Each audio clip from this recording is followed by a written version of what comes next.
Welcome to another presentation of the Emerging Renaissance, an Odyssey of the Spirit. I am your host, Romeo Di Benedetto. We are continuing with part 2 of What the Eye Has Revealed, a look at the principles by which we communicate, the styles that we have built into our own system, determined basically by the age of 7 as to what our strengths and weaknesses will be, what our preferred styles are, and where we need perhaps to pay more attention and to develop other potentials that are within us that we might not be aware of. Our guest, John Maluso, who has been working for 30 years in this area, is continuing in his description of these 4 basic styles. John, once again, thank you. Thank you for coming and for continuing to share in this era of communications, because I think, at least in my experience here in school and working with people, communication is such an important part. And people are wanting of our lives, and we're wanting to improve our communications. I mean, parents are wanting to communicate better with their kids, especially what happened in Littleton, Colorado, and husbands and wives are wanting to communicate better, and yet there's such a it seems like there are so many obstacles, people don't know where to begin. And we read books on communications as though it's simply a technique of how to approach somebody. But there are obstacles that each of us has that we need to define no longer as obstacles.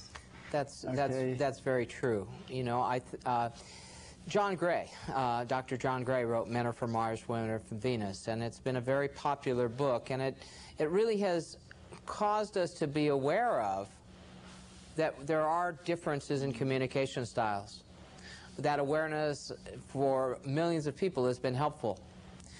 It is time now to expand that awareness, to realize that there are more than simply gender differences. In fact, you may have read that book, and if you had, you might have determined that you're more like a man from Venus. and that's the case for myself. And I'm sure that there are many women in the audience, in the viewership, that might be classified as a woman from Mars. Okay. I know that in my life, and I'm sure you've bumped into them, is there must be people from other planets if there are those 2 planets are representative. So it is time for a more complete and expanded communication model, in my opinion. That's where the Advanced Communication Index comes in. As I mentioned, my friend Denny Johnson wrote a book, a landmark book, some almost 20 years ago now, that relayed the characteristics in the eye as a way to determine learning style, communication style, and those kinds of things. Actually, much more depth than we will get into in this program. In fact, Harvard Medical School, Dr. Hester Lewis, an instructor there, mentioned about the RAID model and this psychological profile that it will be a leader in the future, combining it with all the other things that they know about psychology, noticing and using this diagnostic tool to further understand parental relationships, parenting, interpersonal relationships, career choice. All of those things will be added to with this deep psychological profile. Now, in the first part you mentioned how the style that a person has is you can determine this by looking at their eyes. And at this point, there is strong evidence, like at the University of Calgary. Yes. That says this is 97% accurate. That's correct. That we have the research to support that this methodology is accurate, though we're still at a loss to explain why. I mean, there are many times in science we know things are factual and we can't explain why. And we still have some questions about electricity, but we can use electricity. And the same thing with this. We don't understand why the eye has these characteristics that match a learning style or a communication style, but yet we really can't argue with that fact. Well, the puzzle even expands, in my mind anyway, as there has been some research in Sweden by some genetic scientists. And they have looked at the genetic makeup of twins to see the patterning of the eyes when they are raised in different genre, in different families, different qualities of experience, if you will. the old age-old argument of nature and nurture. And what they have found is that there seems to be a genetic linking to the patterns in the eyes. Now that adds to the possibility of environmental situations and possible individual traumas. However, there seems to be a master plan in each of us that, shall I say, contributes to the master plan of the man above.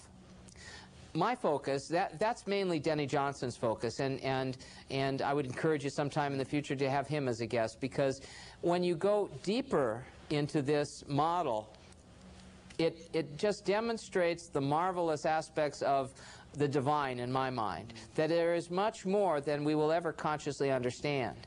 My quest in the last 30 years has been able to utilize the information that I have been given, including this RAID model, including I'm a master practitioner in neurolinguistic programming, which is a communication science, and lots of research. In fact, I was in Florence with a Dr. Paolo Francini and studying communication with him in 1976 for a year.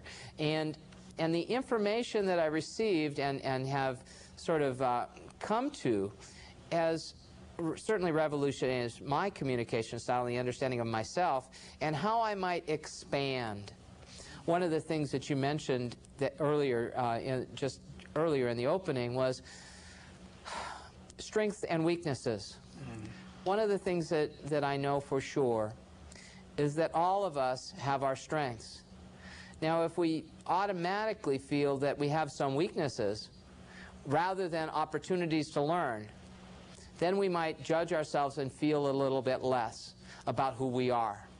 So what I'm going to say is, if you bumped into an Italian and he exclusively spoke eloquent Italian, you would not necessarily think him uneducated or illiterate if he did not speak your only language, English. Hopefully, you'd be able to link and match and learn from each other and both be bilingual. I'm encouraging all of us to be even more than that. More than simply learning the words that we might choose, learn the styles that we have, which is sort of a subtle language, if you will, an unconscious language, a hidden language, that may be observed and certainly responded to. In the first segment, we talked about visual. That the visual person is basically black and white. They deal with facts, they deal with pictures, and often when they deal with that picture and their thinking, they disassociate with the moment and the emotion of it. Do they go neutral emotionally, or will they have emotions and not pay attention to them? Well, it's more a selective focus as far as I'm concerned.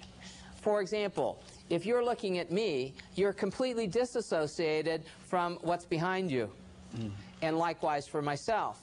Now, if you are associated with the thoughts and the pictures, might you disassociate from the feelings and emotions? Okay. The same is true for the opposite person. If they are embroiled in their emotions, sometimes it's difficult to sort and think those things through because you're in the middle of the ocean, coping with the emotions.